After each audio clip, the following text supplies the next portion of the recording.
Well, well, well. Huh. I wonder if something has gone wrong again. Let's try this. Because something is not coming up on the stream. There we go. That's mucho better. All right. Man. I tell you what, this modern technology is for the birds. Man, how about that? Okay, and I'm back. So, hello there, out there. And Carmen. Hey, what's up, Carmen? How you doing? I'm just trying to get this together here. I was actually thinking nobody would even be paying attention today because, it's a ball game going on, Monday Night Football. And I was like, well, people are going to be watching the game. But, I'll come on here anyway and do my normal bitching. So that's what I'm going to do. How are you, Carmen? I appreciate you hanging out with me. Tampa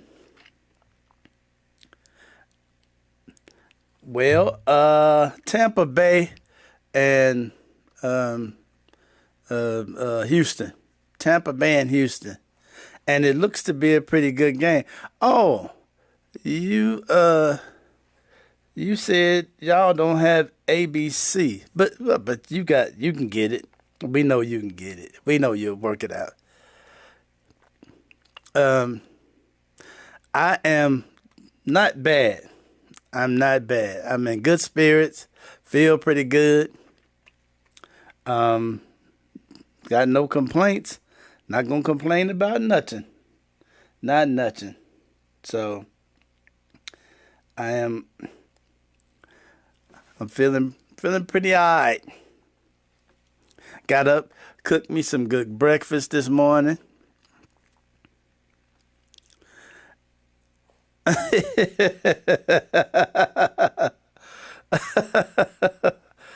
Okay, no problem.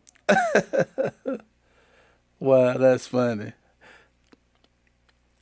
You'll be getting a hold of me. No problem. Hey, by the way, I'm glad you with me here. I caught this video and I thought, I must be in the wrong universe or something because this video. Hey, what up, James? You know what? I'm going to make this a short show. I wanted to bash the farmers again. Okay? That's what I intend to do. I'm going to bash the farmers until I hear them squeal. I'm going to bash them every chance I get. But why y'all here? Tell me if I'm in the wrong universe, because I heard this brother and young lady talking, and I didn't even catch it until, halfway through what they was talking about. And I'm like, what? Let's check this out and tell me what y'all think.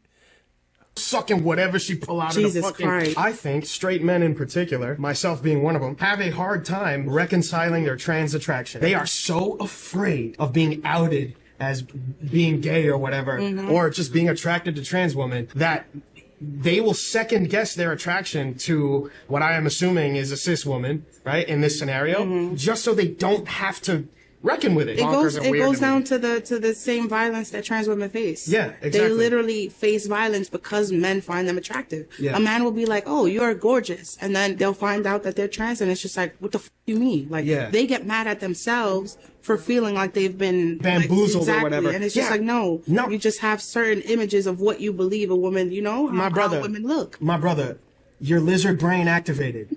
Listen, she bad as hell. She's shaped like a Mexican Coke. You like women, she's a woman. What the is the problem? If shorty bad as hell, giving me eyes, and she got the body right, you know what I'm saying? I'm sucking whatever she pull out of the fucking... Christ. I'm sucking whatever she pull out of the body con. Nah. Again, I didn't even get it until like halfway through that little clip. And I'm like, huh?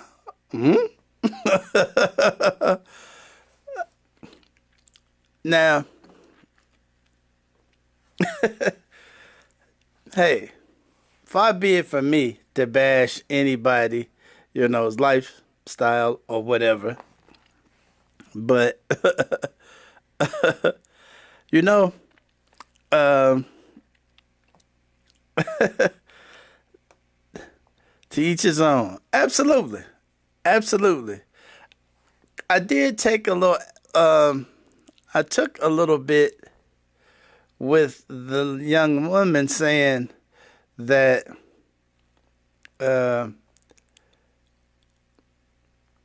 men be angry at themselves, you know. Now, I don't know about all that, you know. I get it that a man may get angry if he approaches what he thinks is a woman and finds out that it's not. Because I tell you what, if you want to see a person that you can't tell, go to Atlanta. Go to Atlanta. I've been there several times and been in close proximity to a trans person and not even know it. Not even know it until once, some of us got these spidey senses that start tingling.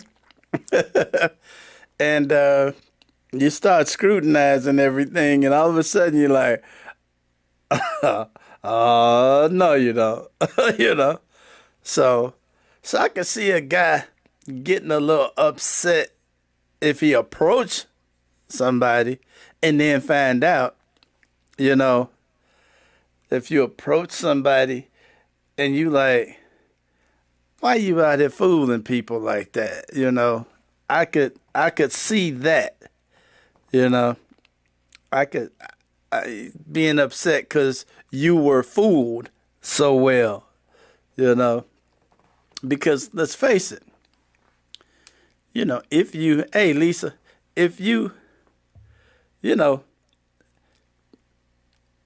if somebody looked good enough for you to approach, you done fooled them pretty good. And it's going to sting when you let them know, hey, and that's assuming you let them know or they let them know. But that's going to be a big hit to the kneecaps. So always look for the Adam's apple. Hey, Charles.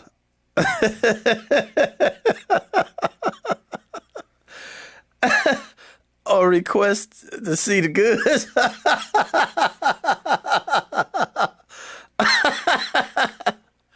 Well, check this out. Now, I can see you requesting to look for the goods, but from what they tell me, they are having their Adam's apple shaved down to where it doesn't show. Let's see. So you can't look for the Adam's apple anymore. They got all kind of cosmetic surgery stuff going on. So, but look, yeah, you might wanna check the goods, I guess.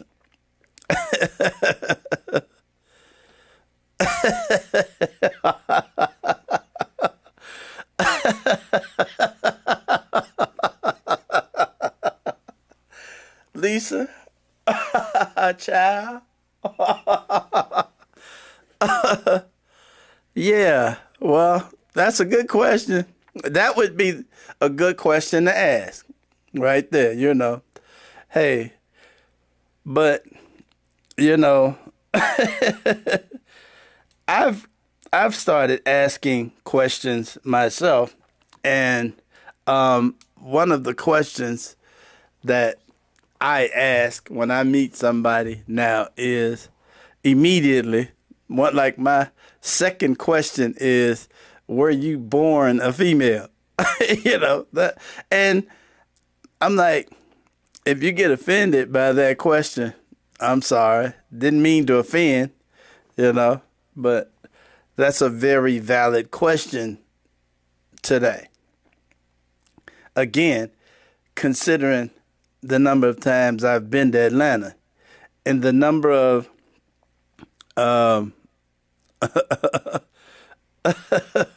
like the Great Poop Pond commercial. Pardon me, do you have a Minky or a Spank? A Minky to Spank? Do you got a monkey to spank? Golly. I tell you what, again, I'd be a little more diplomatic. Hey, next question is, were you born female? That's my approach. 'Cause in one particular time, I had been standing near someone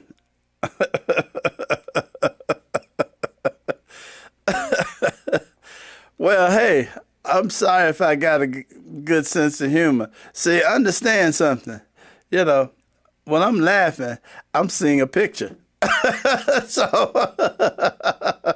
And I tell you what, my mind showed me some pretty fucked up pictures. And again, I have seen some of these people and be like, what? Because you just, you're astounded.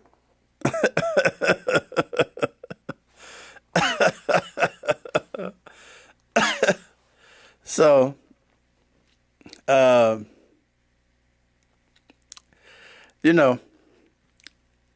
again, my man said he gonna suck whatever she got. So now that's kind of messed up. He said if she got that Mexican Coke bottle going, she fine. He sucking whatever she pull out. And again, that caught me completely off guard because I'm trying to follow the conversation. I'm like, oh. All right, anywho. Oh, boy. I tell you what.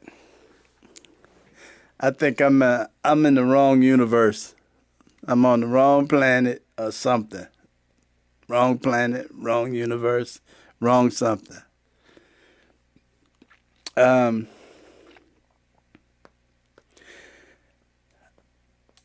also want to show a clip of something that, and it always strikes me amazing. At least he's truthful and not trying to hide it. Hey,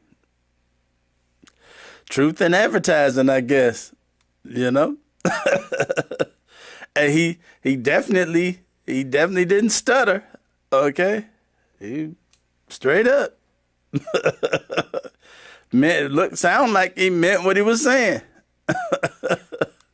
So, but another video was sent to me, and I thought this was odd.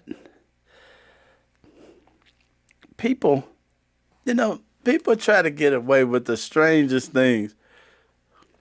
There's what could only be described as a cult leader.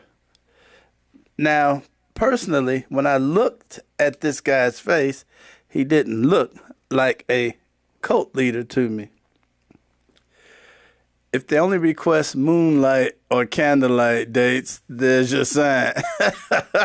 Yeah, I guess that is a sign. You know, that is a sign. If they never want to be in the light, that is a sign. But anywho, there's this cult leader down in Georgia that is not what I would. You know what? I just had an epiphany in my head. I was just about to say, this guy does not strike me as anybody that could be a cult leader. And then I just realized the same applies to the person sitting in the White House right now. Maybe I should better shut up. Listen to this. This was sent to me, and I thought it was kind of wild.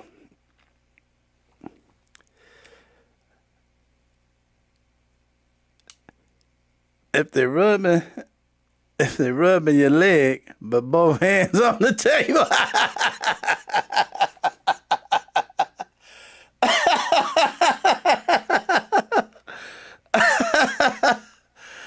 I tell you what, if my leg getting rubbed and I see two hands on the table, I'm breaking some motherfucking. I'm gonna break some shit. I'm gonna bust some shit up. I gotta make tracks, okay? I'm gonna make some tracks. If I see both hands on the table and something on my leg, I gotta put some distance between me and everybody. I gotta put distance between me and everybody, okay?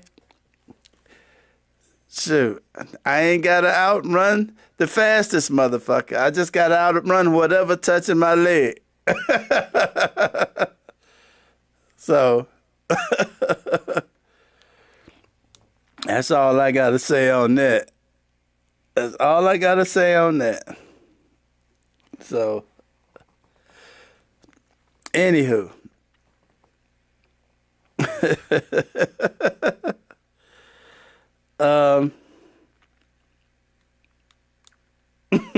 Sorry, again, see, every time y'all say this shit, y'all put this picture in my head.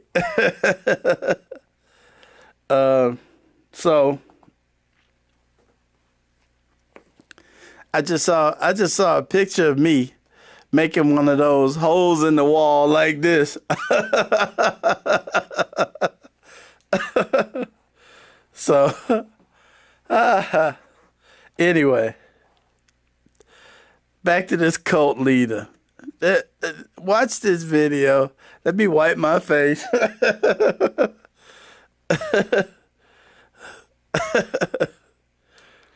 Yeah, hell yeah, Lisa. Like the Kool-Aid man. Absolutely. Absolutely.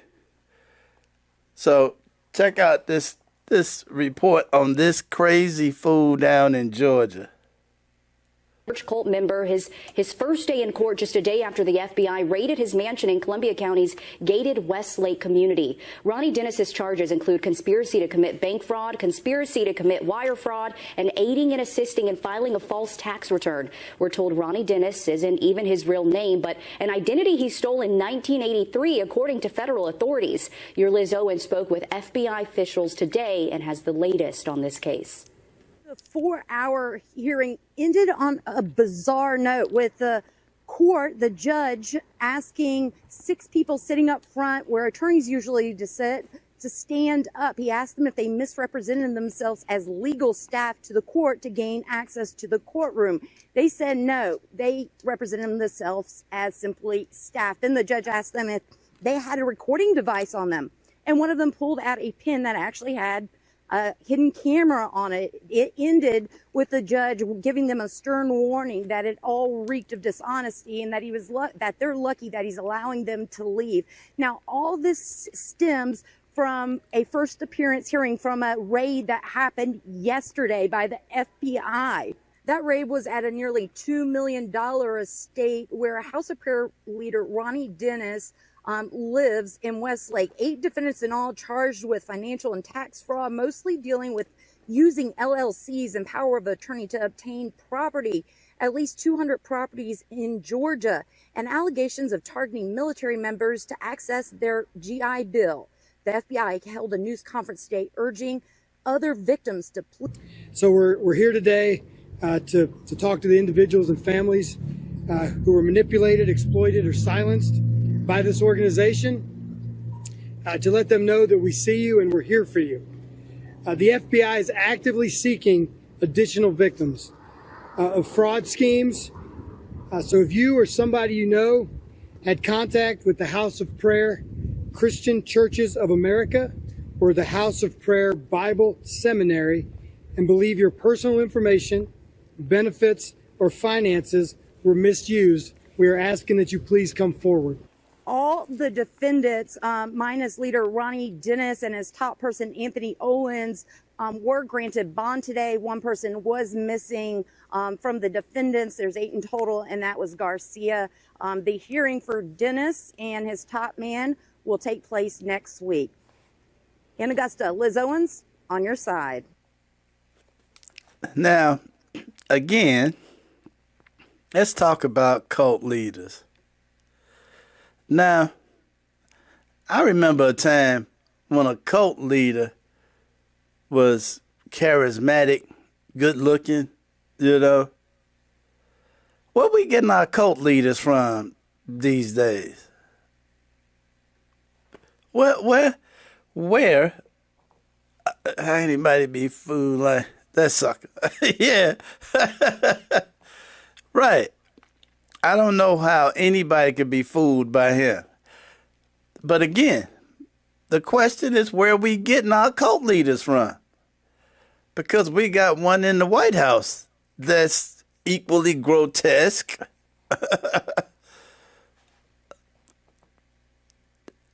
Have Americans become so weak-minded that they'll just follow anybody? Because my man here said there's a sucker born every minute in America. And apparently that's the case.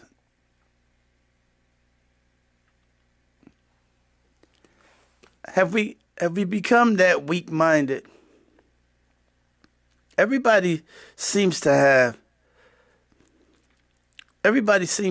want to follow somebody, you know? These and you know, I'll call them cults because that's what they seem to be. They seem to get latched on to these people, and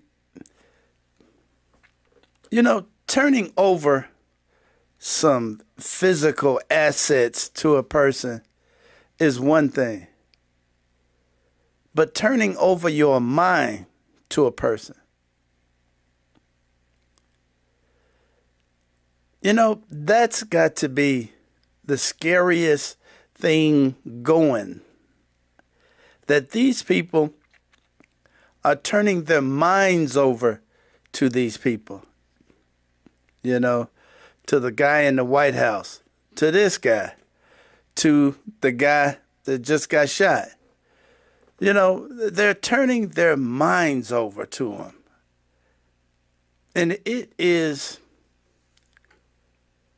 that has got to be really, really strange. Cult of personality.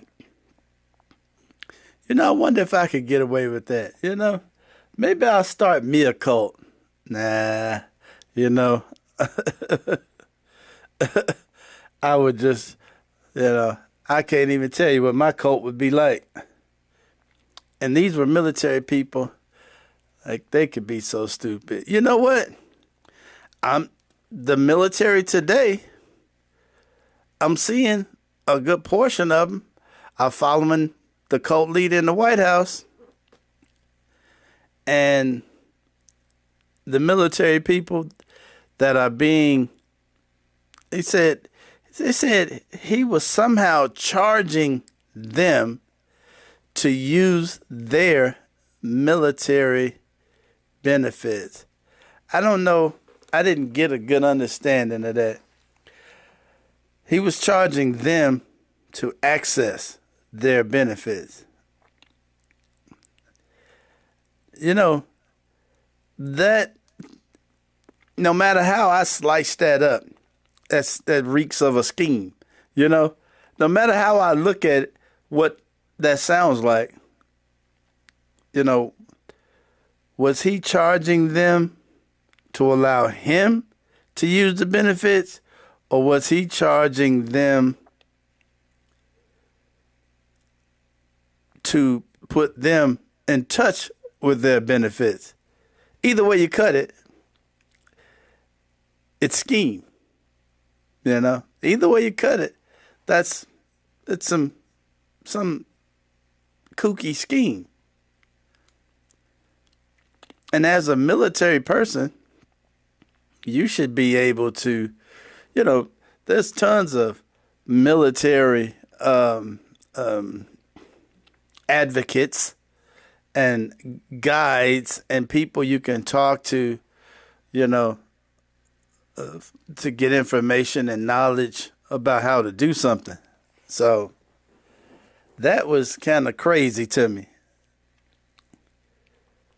But hey, I think we have a brain drain going on in this country. We got a brain drain going on. And I knew this would happen. Back, I'm going to tell this story again. I'm pretty sure I've told it once. Back when they started cable TV, okay? When they first started cable TV, it was billed as something with no commercials. You don't have any commercial interruptions. And I thought, wow. And you started seeing stuff on cable, and you could see anything you wanted to see on cable. And I'm like, something wrong here. Something ain't quite right. Fast forward, they came up with the personal computer. As soon as they came out with their personal computer, and I was a bit of a nerd back then, so I got into programming a bit.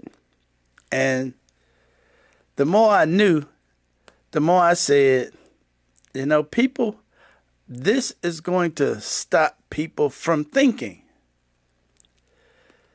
You know, you had to think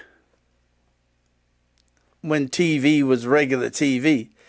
You had to think before you got this computer.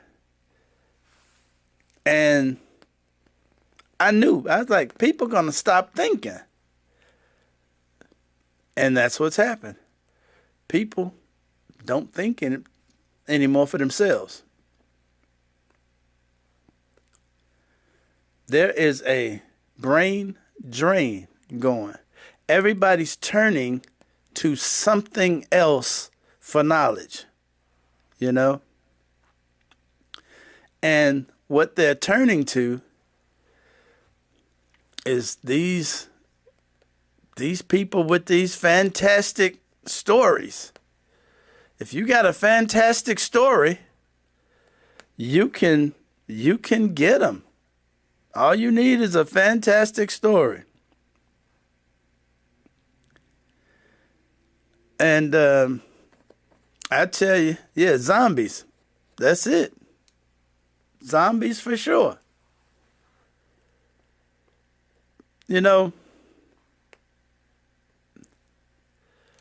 I got another video I'll look it up here. And it kind of correlates with what I'm talking about now. The zombies. That's like what's going on with the farmers. Let me see if I can find this video. And it got me the same way. Here it is, right here. Minnesota farmers.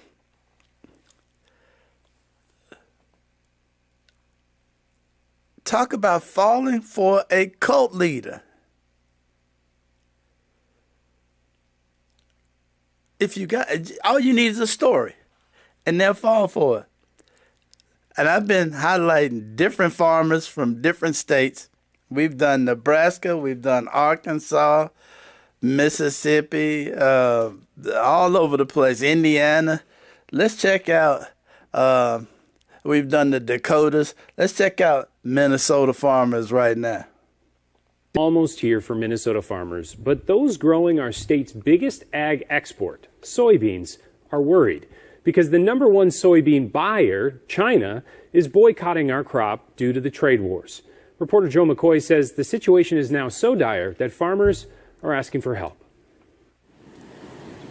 Being a soybean farmer in Minnesota can be hard enough, with so much of your income reliant on weather. Generally speaking, this year has been pretty good for growing conditions. Mother Nature has been cooperating this year. What's really bringing a storm? The trade war between the U.S. and China. Tariffs may have worked years ago, but we have a global economy now. Tom Peterson is the commissioner of the Minnesota Department of Agriculture. He says soybean farmers are growing increasingly concerned as China has boycotted purchases of U.S. soybeans since late May, turning to South America for their cheaper crop. On a given year, 30% of our soybean crop can be exported, with China being our biggest buyer. When they're not buying, we got to look at those smaller buckets, whether that's Japan or South Korea, Colombia, and those other pieces. With China not buying, we do have some problems coming into harvest. Soybean farmer Kyle Jory is not sure where he is going to store his soybeans once he harvests them in October. I typically store at the co-op.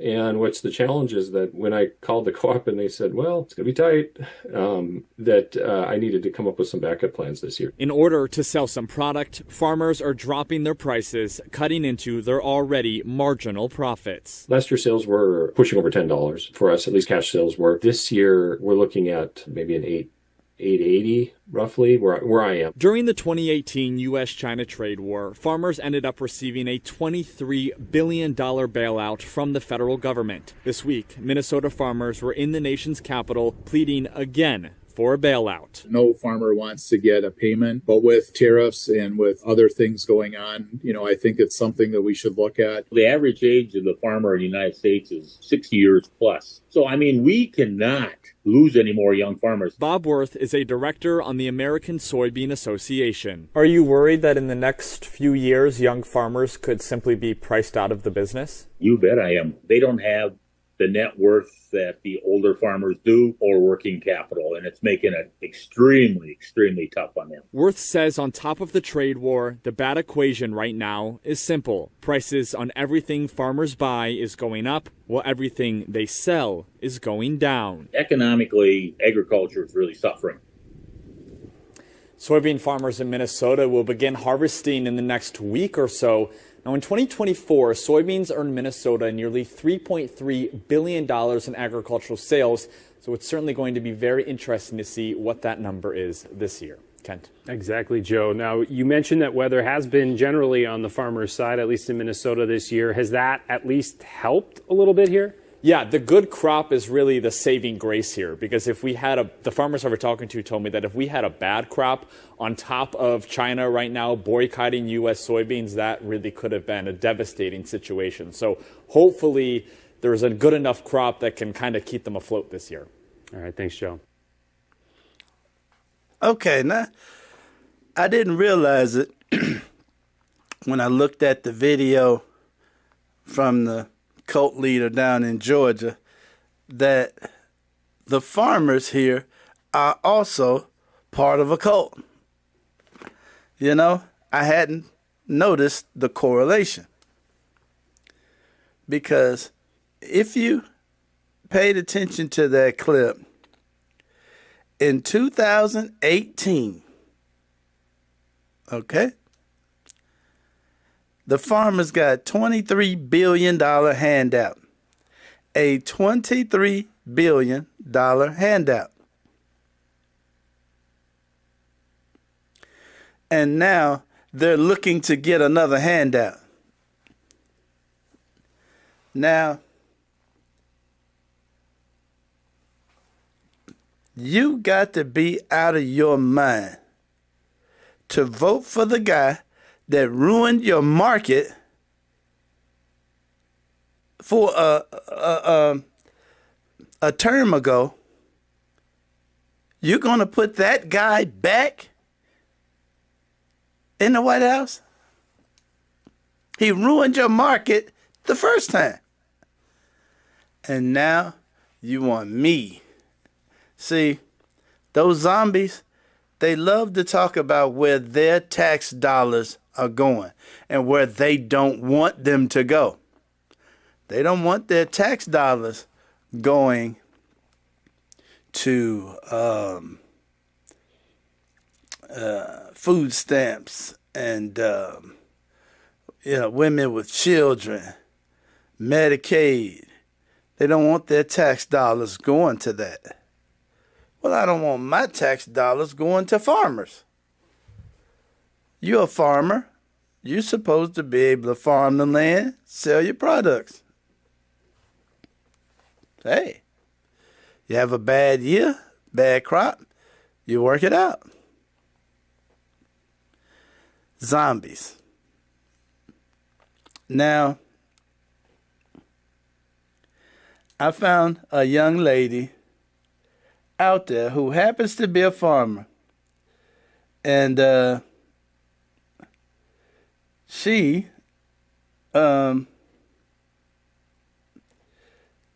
just happens to have an answer. And I thought, this is the reason. This is the reason. Let me see if I can find this clip. Here's a clip that's going to somewhat explain what the farmers are thinking. But the fact is they're getting screwed this go around. Pay close attention to this because this is very interesting from a farmer. I am a farmer, and something we may have been hearing a lot from farmers is we're having a big emergency financially because of the tariffs and the trade war. And something I keep hearing is we were lied to. We didn't think Trump would do this. So as someone who is a farmer and was a farmer during the Trump 2024 election cycle, in fact, I was running for office as Commissioner of Agriculture in my home state of North Carolina. Let me tell you what the conversation in agriculture was actually like. I can't recall anybody who actually thought Trump wasn't going to start a trade war. What do you mean we were lied to? Everyone knew this was going to happen. Because for one thing, he was running on starting a trade war with China again. And for another, he already did it once. Everybody knew this was going to happen. Everybody in agriculture knew this was going to happen. And as someone who's a farmer and not necessarily aligned politically with most farmers, I found that kind of confusing, just like most people do. Oh, I should mention, in 2024, I was running as a Democrat, right? So I was talking with farmers, and I was talking about politics with people. Everybody knew Trump was going to start a trade war because he ran on that. He campaigned on that, and he already did it once. Everybody knew he was going to do this. Now, like most people, I thought, this is insane. How are farmers whose job depends on exports going to support a guy who is promising to destroy their business? I got an opportunity to sit down with the farm lobbyist, and credit to him, he did actually sit down with me because I was running as a Democrat. A lot of farm spokespeople just wouldn't. And I asked him point blank, I said, hey, we all know this is going to happen. We all know this is his plan to start a trade war that is going to hurt your businesses just like it did last time. We all know this, right? And he said, yep, yeah, we know. And I said, then explain to me why we're supporting this guy. Make it make sense to me. I said, explain it to me like I'm 5, because I am a Democrat, so you'll have no trouble speaking to me like I'm 5. So let's start with that. And he said, listen, we understand there's some risks with being part of the Trump coalition. We understand there's some risks to us. But we also understand that there are going to be some benefits. And he wouldn't elaborate beyond that. But let's unpack this just a minute. What kind of benefits could that have meant, right? What kind of benefits could people have been looking forward to that might have made up for the fact that we're about to start a trade war? And everybody knew it. Well, first off, last time Trump did this, he just gave farmers a lot of free money. So I'm sure people assumed that would happen again. And we'll get back to that in a second because it's Thursday, the 11th of September. That hasn't happened yet. Let's talk about what else Trump has done for farmers. He did make it easier to do slavery on farms and get away with it. And I don't even mean 13th Amendment, which is already technically legal.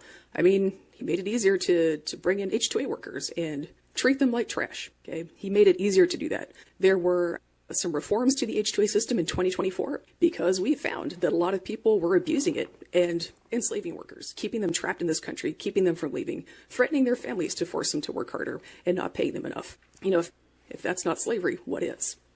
So he did that. Trump did that for farmers. He made it easier to keep people in bondage. So that's a benefit. There was, of course, the big, beautiful bill that had lots and lots of tax breaks, which farmers are really interested in because folks don't realize this, but farmers are actually quite wealthy. The majority of small family farmers at this point in U.S. history are millionaires. Most small family farmers are millionaires. So this is a group of people, farmers, who are very, very interested in tax breaks because they have a lot of estate and a lot of property to think about tax-wise. This is something that kind of drives me nuts. As someone who came up in agriculture as a farm worker, working for farmers, people keep saying, but farmers are working class. They're voting against their working class interests. When will they wake up?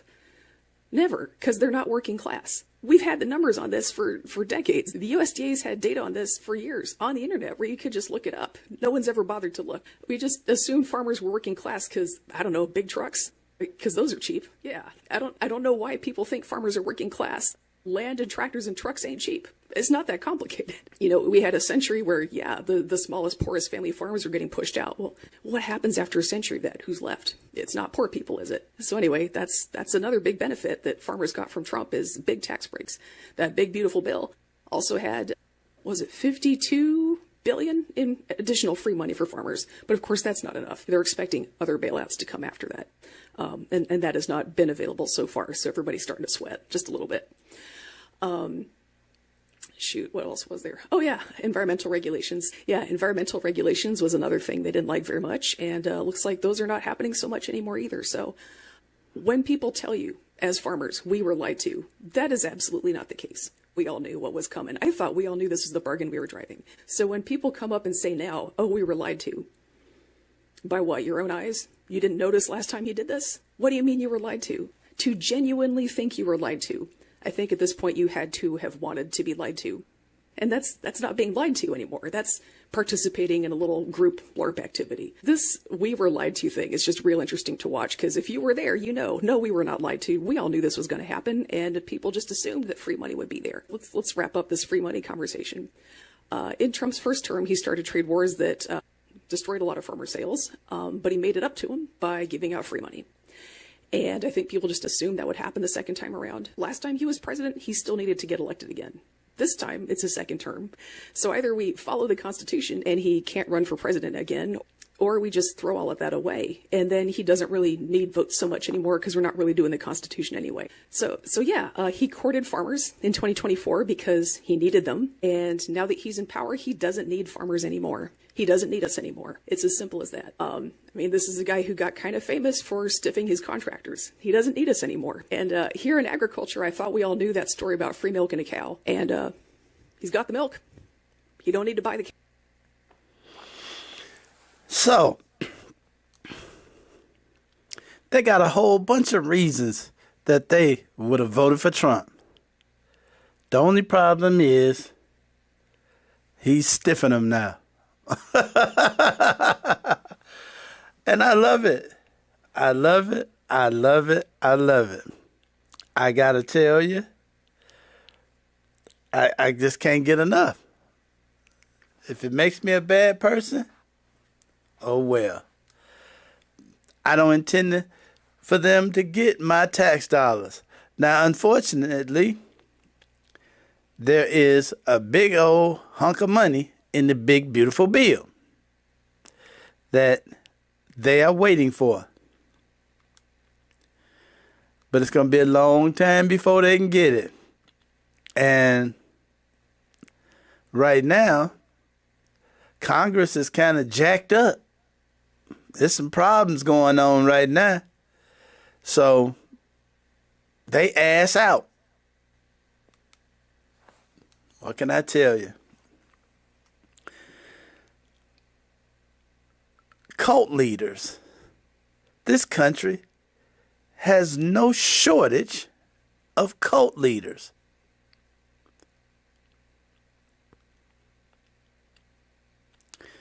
I think we need to figure out a way to get some people to wake up. And I think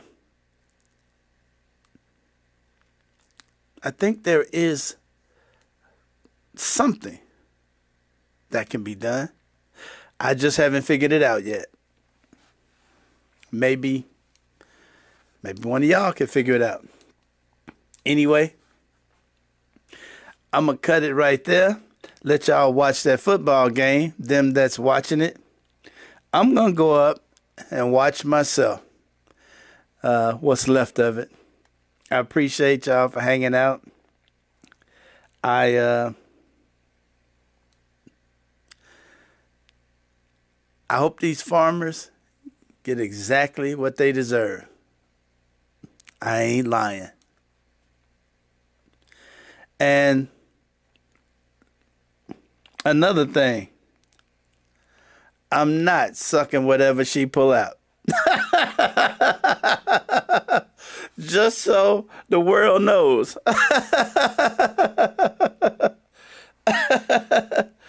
I see you later, Carmen. We'll talk to you later.